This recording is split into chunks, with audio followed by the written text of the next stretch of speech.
नमस्कार। India debate में आप सबका स्वागत है। मैं हूं आशुतोष पाठक।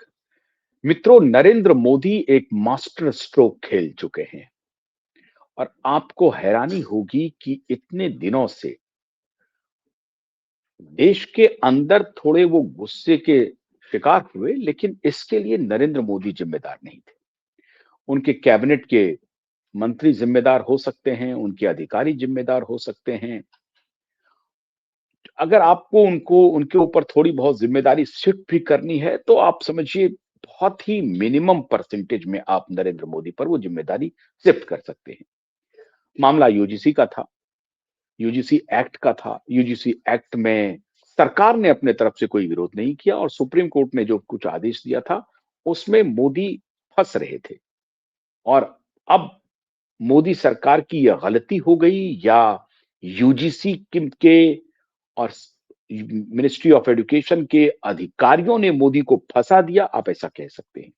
नुकसान तो हुआ, बहुत नुकसान हुआ है। और अब उसका डैमेज कंट्रोल कैसे मोदी करते हैं? अंततः तो एक ऐसे खिलाड़ी हैं मोदी, सब कुछ मोदी के ऊपर ही आकर के टिक जाता है। हर खेल को वो खेलने के लिए भारतीय जनता पार्टी को उन्हीं के ऊपर टिका देगी। तब आगे रास्ता निकालेगी भारतीय जनता पार्टी की सरकार, और मोदी भी रास्ता निकालेंगे कि कैसे ये डैमेज कंट्रोल किया जाए। जो डैमेज हो गया है उसको कंट्रोल कैसे किया जाए, क्योंकि एक तरफ तो आप देख रहे हैं कि एक वर्ग है जो यूजीसी एक्ट के समर्थन में खड़ा हो गया है और एक वर्ग है जो यूजीसी एक्ट के खिलाफ में खड़ा हो गया है, और दोनों वर्ग एक वोट बैंक है। तो पॉलिटिशियन के लिए हर वर्ग का ख्याल रखना जरूरी होता है। ऐसा हो नहीं सकता कि एक वर्ग का तिरस्कार कर दें, एक वर्ग के साथ चले जाएं। इसीलिए मैं कह रहा हूं कि यह डैमेज कंट्रोल हुआ है। लेकिन आज मैं देश की नहीं, फॉरेन फ्रंट पे, विदेशी फ्रंट पे मोदी ने जो मास्टर स्ट्रोक दिया है, तो ऐसा लग रहा था कि मोदी घुटने पर आ गए हैं, मोदी कुछ समझ नहीं पा रहे हैं और मोदी को ट्रंप ने जैसा चाहा वैसा फंसाया। लेकिन तू डाल डाल, हम पात पात। मोदी ने वो खेल कर दिया ट्रंप के साथ जिसे ट्रंप समझ नहीं पाए, और ट्रंप के नीचे से उन्होंने दरी खींच लिया, उनकी जमीन खिसक गई है मित्रों। ट्रंप ने कहा कि आप रसिया से तेल खरीद करके रसिया को फाइनेंशियली मदद कर रहे हैं, और ये बात मैं नहीं कह रहा हूं बल्कि यूरोपीय संघ के हमारे मित्र राष्ट्र कह रहे हैं। और यूरोपीय संघ की इस मुद्दे पर आपत्ति है, और इसीलिए मैं ये चाहता हूं कि आप रसिया को यूक्रेन के खिलाफ जो युद्ध हो रहा है उसमें एक प्रकार से जो मदद कर रहे हैं तेल खरीद करके, उन्हें आर्थिक जो मदद कर रहे हैं उनके माल को खरीद करके, ये ठीक नहीं है और यूरोपियन यूनियन के हमारे साथी नाराज है। ये आधार बनाया ट्रंप ने। मैंने कहा ना कि ट्रंप जो कुछ भी आधार बना रहे हैं उसका कोई लॉजिक नहीं है, लेकिन वो बहाना ढूंढते हैं, किसी देश को परेशान करने का बहाना ढूंढते हैं। जैसे वेनेजुएला में ढूंढा, जैसे क्यूबा में ढूंढा, जैसे अभी कोलंबिया में ढूंढ रहे हैं, जैसे अभी ईरान में ढूंढ रहे हैं। तो वो कोई ना कोई बहाना ढूंढ करके अपना प्रभुत्व कैसे दिखाया जाए, अपना माल कैसे बनाया जाए, इसका वो तमाशा करते रहते हैं। तो आधार बनाया कि यूरोपियन यूनियन के देश परेशान हैं और वो हमारे मित्र राष्ट्र हैं, उनकी रक्षा करना हमारा धर्म है, और यूक्रेन एक छोटा राज्य है, उसके ऊपर हमला कर रहा है। तो ये बात ठीक नहीं है। मॉरल हाई ग्राउंड लिया लिया अच्छी बात है। तो कहा ठीक है, इसलिए हमने आपके ऊपर टैरिफ लगा दिया 25% का, और 25% का हमने पनिशमेंट भी लगा दिया। अच्छी बात है। मोदी कुछ नहीं बोले, कोई प्रतिक्रिया नहीं थी। संघाई गए, चाइना रसिया के साथ डील किया, साउथ अफ्रीका गए, ब्राजील और साउथ अफ्रीका के साथ भी डील किया। तब से मोदी लग रहे थे कि अब क्या किया जाए, और मोदी ने मास्टर स्ट्रोक चल दिया। अभी मीडिया में बड़ी उसकी चर्चा है, पार्लियामेंट में भी चर्चा होनी है, बजट सत्र शुरू हो रहा है। कल बजट पास होना है 1 फरवरी को, 1 फरवरी को, एक दिन के बाद।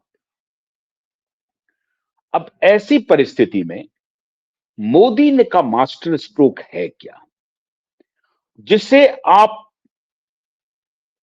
ऑल मदर डील कह रहे हैं, deal of mother deal of deal, ये डील अब तक के इतिहास का सबसे बड़ा डील है। बिल्कुल सही बात है, 18 साल से ये डील रुका हुआ था। मोदी ने यूरोपियन यूनियन के 27 देशों के साथ 27 जनवरी को समझौता कर लिया। अब सब लोग, आप लोग जान गए डील क्या है, ये भी आपको पता चल गया है। फ्री ट्रेड डील हो गया है 27 देशों के साथ। बहुत सारे उसमें काम होंगे, ऑटोमोबाइल का होगा, डिफेंस का होगा, हमारे वर्क फोर्स का एक्सचेंज होगा, इमिग्रेशन भी हो सकता है। हमारे वर्क फोर्स जो अभी अमेरिका में परेशान है वो यूरोप का रुख कर सकते हैं। ये सारा डील हुआ है।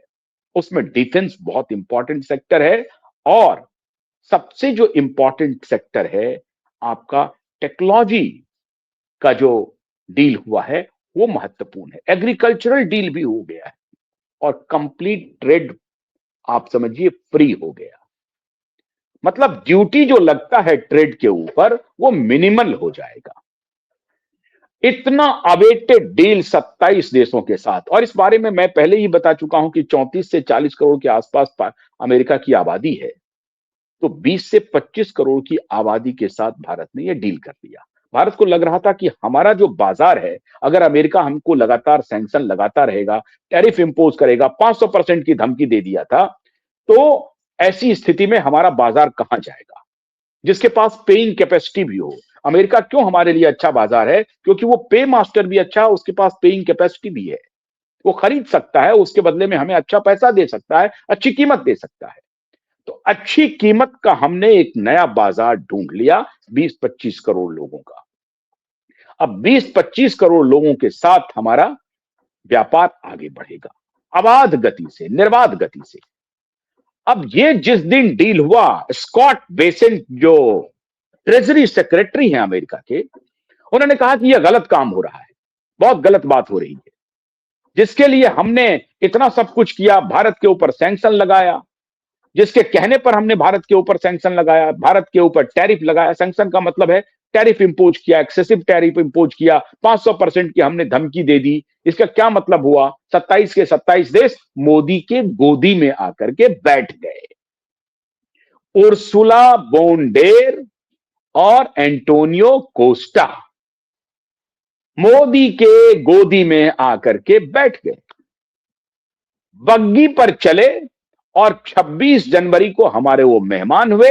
एंटोनियो कोस्टा ने तो एक बजाबता अपना एक पासपोर्ट निकाल लिया और कहा कि हम तो ओवरसीज सिटीजन ऑफ इंडिया हैं। ओवरसीज सिटीजन, हमारा तो पुराना रिश्ता है गोवा के साथ, तो हम तो एक प्रकार से भारतीय ही हैं। यह और बात है कि हम यूरोपियन यूनियन के काउंसिल के अभी चेयरमैन हैं, और यूरोपियन यूनियन कमीशन के चेयरमैन उर्सुला बोनडेर हैं। दोनों ने खुले दिल से भारत के साथ समझौता किया, व्यापारिक समझौता किया, और इसका जो 440 वोल्ट का झटका लगा स्कॉट बेसेंट को, तो वो बरबरा गया, बरबराने लगा और कहने लगा कि यह ठीक बात नहीं है, और इससे ट्रंप नाराज होंगे। कोई ट्रंप की नाराजगी नहीं। तो एक तरफ तो यूरोपियन यूनियन से फ्री ट्रेड एग्रीमेंट करके चेक दे दिया अमेरिका को, और कहा कि अगर हम अपना रिश्ता चाइना और रसिया से भी बढ़ा रहे हैं, बढ़ चुका है, उनको मालूम है रसिया और चाइना के साथ। अभी और मैं बताता हूं रसिया के साथ क्या खेल हो गया है भारत का। तो यूरोपियन यूनियन के साथ रिश्ते जैसे प्रगाढ़ हुए, ट्रंप के कान खड़े हो गए, और उनको लगने लगा कि साहब ये हम तो क्राइसिस में पड़ जाएंगे, और क्राइसिस में अगर हम पड़े तो भारत हमारे लिए एक बड़ा बाजार है, छूट सकता है, और भारत का जो हमारे लिए जो बाजार है वो भी छूट सकता है, माना वाइस वर्सा होगा, और ये पूरा का पूरा शिफ्ट कर जाएगा यूरोप में। और यूरोप जो अभी बिल्कुल डेड होने जा रहा था, जो हम ही उसके माए बाप बने हुए थे, वो अब दूसरा माए बाप पकड़ देगा, और चाइना के साथ भी वो डील कर सकता है, रसिया के साथ भी डील कर सकता है, भारत के साथ भी डील कर सकता है। हम स्टैंड अलोन हो जाएंगे, अलग थलग पड़ जाएंगे पूरी तरह से। अमेरिका का टोन डाउन हुआ, लेकिन इधर मोदी का मास्टर स्ट्रोक सिर्फ ये नहीं है कि यूरोपियन यूनियन के साथ समझौता कर लिया और ट्रेड डील कर लिया। धीरे से उसने बहुत सधे अंदाज में रूस को साधा, ट्रंप को भी साधा, मैं बताता हूं अभी आपको, धीरे से रूस को साधा। अभी भारत ने 135 देशों को निमंत्रण दिया, उसमें प्रोमिनेंट रसिया है। 135 देशों को संयुक्त युद्धाभ्यास के लिए अरब की खाड़ी में आमंत्रण दिया है। फरवरी मार्च में वो होना है। उसमें अमेरिका को भी आमंत्रण है, यूरोपियन यूनियन के भी देशों को आमंत्रण है, चाइना को भी आमंत्रण है, और रूस को भी आमंत्रित किया है। और रूस को आमंत्रण देने के पहले पहली बार रूस के साथ पैसेंजर प्लेन का कॉन्ट्रैक्ट साइन कर लिया है, और वो भी एचएएल के साथ मिलकर के। भारत का जो एचएएल है, हिंदुस्तान एरोनॉटिक्स लिमिटेड, उसके साथ रशियन कंपनी यूसीओ, उनका कोलैबोरेशन हो गया है। एचएएल और जीसीओ मिलकर के भारत के लिए पैसेंजर एयरक्राफ्ट भी बनाएगी, जिसमें से फ्लेमिंगो नाम की जो एक कंपनी है, उन्होंने 6 एयरक्राफ्ट खरीद लिया ऑलरेडी। 6 पैसेंजर एयरक्राफ्ट रसिया से खरीद लिया। रसिया ने जब रसिया के ऊपर सैंक्शन लगाया तो ये पूरी तरह से रूस का स्वनिर्मित एयरक्राफ्ट है। इसमें से एक एक एक नट बोल्ट भी उन्होंने कहीं से इंपोर्ट नहीं किया है।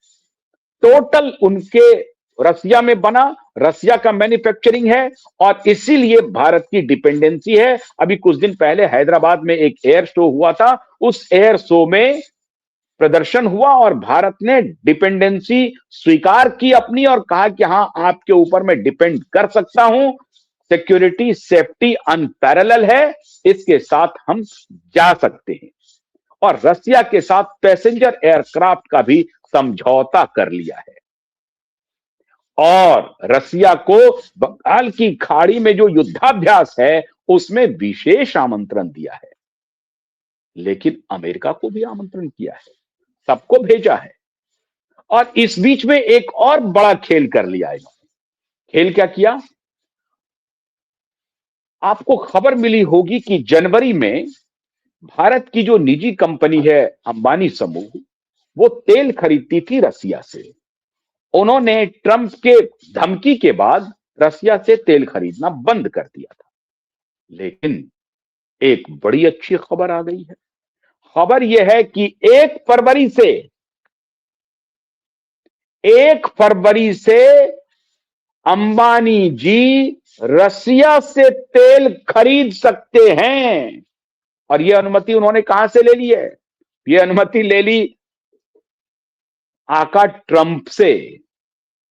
ट्रंप को भी पटा लिया हमारे अंबानी जी जाकर के, और उनको कहा कि भाई, आपसे भी हम तेल खरीदते हैं, वेनेजुएला का तेल खरीदने के लिए हम तैयार हैं। और रसिया का तेल आपने हमें कहा था कि हम यहां पर रिफाइन करके यूरोप में बेचते हैं, हम यूरोप में नहीं बेचेंगे। हम रसिया का तेल अपने कंजम्पशन के लिए तो ले सकते हैं, भारत में कंज्यूम करने के लिए तो ले सकते हैं।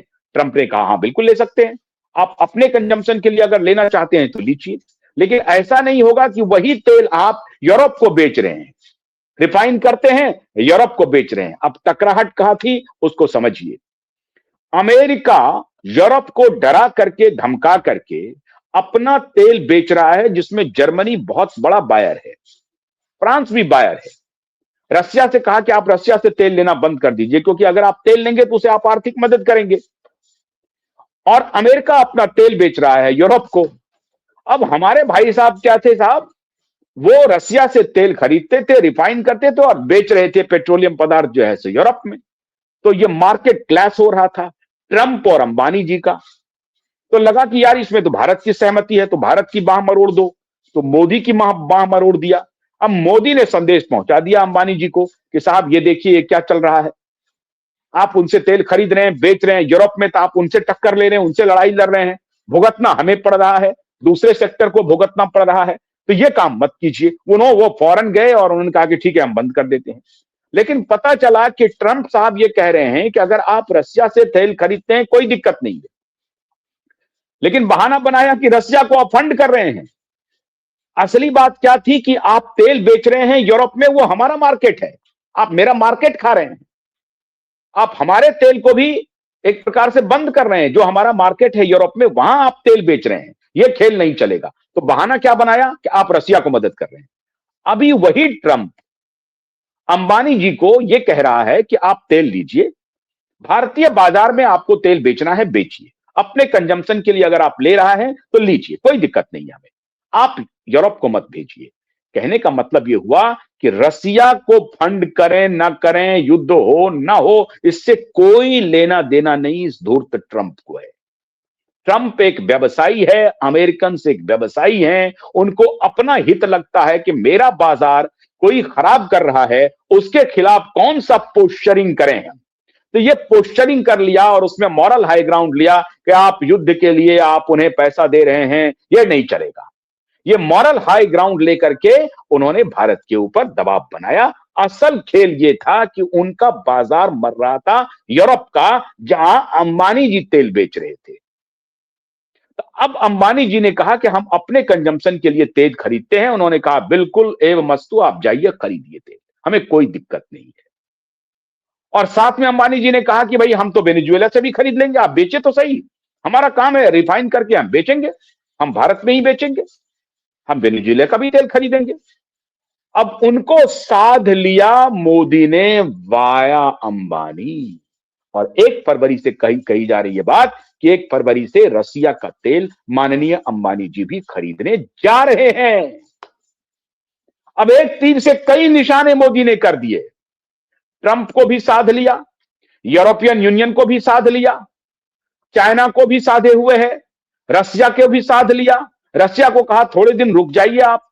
जब आप याद कीजिए कि जब पुतिन आए थे इंडिया, उसी वक्त फैसला हो रहा था कि भारत रसिया से तेल नहीं लेगा, उसी दौरान फैसला लिया जा रहा था।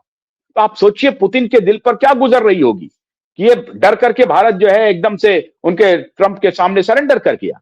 लेकिन मोदी ने समझाया होगा कि थोड़ा सा इंतजार कीजिए, महीने 1.5 महीने की बात है, उसको हम ठीक कर देंगे। अरे वो व्यापारी है, मैं क्या व्यापारी नहीं हूं क्या? और डोनाल्ड ट्रंप हमेशा कहते हैं कि इज अ टफ बार्गेनर। तो मोदी कितना बड़ा टफ बार्गेनर है और कितना बड़ा व्यापारी है, ये भी मोदी ने साबित कर दिया। तो समझाया कि थोड़े दिन थोड़ा हौले हौले चलिए, सब ठीक होगा, तेल हम आप ही से खरीदेंगे, थोड़ा मिजाज बदलने दीजिए। मिजाज बदल दिया उन्होंने ट्रंप का और कहा कि ठीक है, हम आपके बाजार में नहीं जाएंगे। और अंबानी जी को कह दिया कि साहब आप तेल बेचिए, हमारे यहां ही तेल की खपत है, साहब क्यों बेच रहे हो यूरोप में, हमारे यहां तेल बेचो।